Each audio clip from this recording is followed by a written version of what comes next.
ND news India में आपका स्वागत है। रादौर के एक निजी पैलेस में भारतीय जनता पार्टी ने एक कार्यक्रम का आयोजन किया, जिसमें पार्टी में पन्ना प्रमुखों की भूमिका पर विशेष चर्चा की। इस मौके पर हरियाणा प्रदेश अध्यक्ष ओपी धनखड़ व हरियाणा प्रभारी विप्लव देव मुख्य रूप से पहुंचे, जिसका कार्यक्रम में पहुंचने पर पूर्व मंत्री कर्णदेव काम्बोज ने जोरदार स्वागत किया। प्रदेश अध्यक्ष आदरणीय चौधरी ओम प्रकाश धनखड़ जी, और हमारे लिए बहुत ही सौभाग्य की बात है कि आज हमारे आदरणीय प्रभारी आदरणीय श्री विप्लव देव जी, जो त्रिपुरा के पूर्व में मुख्यमंत्री रहे, वर्तमान में राज्यसभा के सांसद, आज वो हम सबका मार्गदर्शन करने के लिए यहाँ हम सबके बीच में आए हैं। मैं अपने विधानसभा की ओर से अपने सभी साथियों की तरफ से आपका यहाँ पहुँचने पर हार्दिक अभिनंदन करता हूँ। पन्ना प्रमुख बना दिए तो अब इसने भी 1 बूथ 10 यूथ करना पड़ेगा। अब ये भी यहाँ की इनकी टीम का कोई जिला अध्यक्ष बैठा हो वो भी सुन ले। अब तो ये काम होके रहेगा, इससे बच नहीं सकते। अब आपकी भी अकाउंटेबिलिटी वैसे शुरू होगी।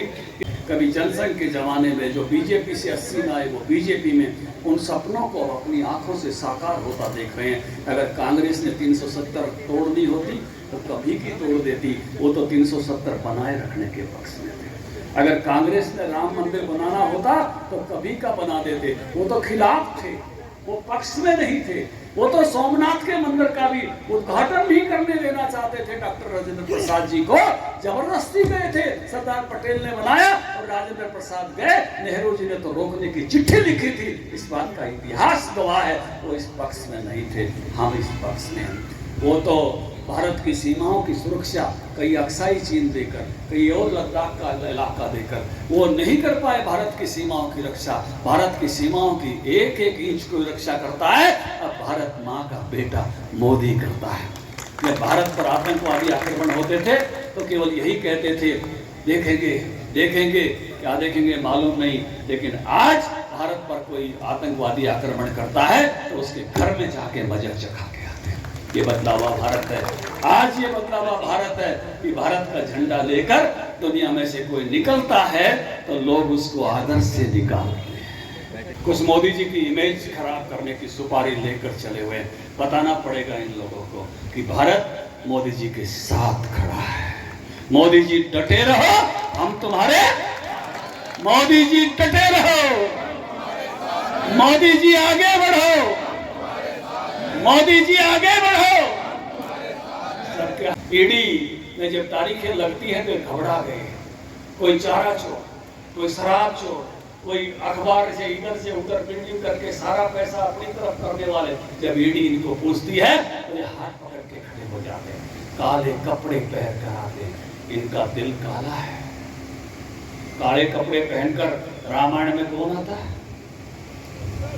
तुमने तो रामेश्वर रामलीला में रोल किया। कौन सी शक्ति आदि खाई जाती है भारत में? काले कपड़े। इसलिए समझ जाइए इन भारत का के सामर्थ्य का, भारत के गौरव का इस बढ़ते हुए भारत के सशक्तिकरण का जो प्रतीक है नरेंद्र मोदी, उनके जो सामने इस प्रकार की चीजों को लेकर खड़ा है भारतीय जनता पार्टी और प्रत्येक भारतीय नागरिक, मोदी जी ऐसे मौके पर आपके साथ खड़ा है। हम गौरव में भारत चाहते हैं, हम ऐसा भारत चाहते हैं जो और आगे बढ़ता चला जाए। आज हमारी इकोनॉमी 5वें नंबर पर, हमारी ग्रोथ रेट 6% की है। 4 देश जो हमसे ऊपर है उनकी ग्रोथ रेट 1.5%। सुखदेव ने चिट्ठी लिखी गांधी जी को कि आपने सारे कांग्रेसी को छुड़वा लिए और क्रांतिकारियों को कहते हो कि आंदोलन बंद कर दो। आपको सोचना चाहिए गांधी जी, आप हमको आंदोलन बंद करने की अपील करते हैं और हम जब जेल में तो आपके मुंह से एक शब्द नहीं निकला क्रांतिकारियों के बारे में। मैं छूटना नहीं चाहता, हम छूटना नहीं चाहते।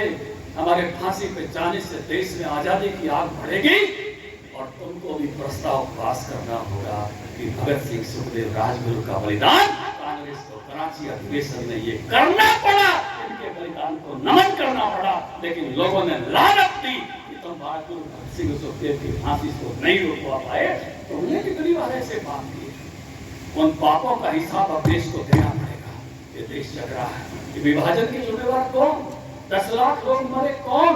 विभाजन की त्रासदी के जिम्मेवार कौन? भगत सिंह का गांव पाकिस्तान में क्यों? मां शारदा पीठ पाकिस्तान में क्यों? करतार सिंह साहिब पाकिस्तान में क्यों? ये सारी बातों का जवाब देश तुमसे पूछेगा। कांग्रेस तुमने कौन ही वीरों के नाम आगे लाए? केवल अपने ही नाम क्यों चमकाते रहे? इंदिरा गांधी एयरपोर्ट पे चढ़ो, राजीव गांधी एयरपोर्ट पे जाओ, कलकत्ता पे जाते थे हमारे विप्लव देव जी, नाम होता था दमदम एयरपोर्ट। अब अटल जी के बाद उसका नाम है नेताजी सुभाष चंद्र बोस।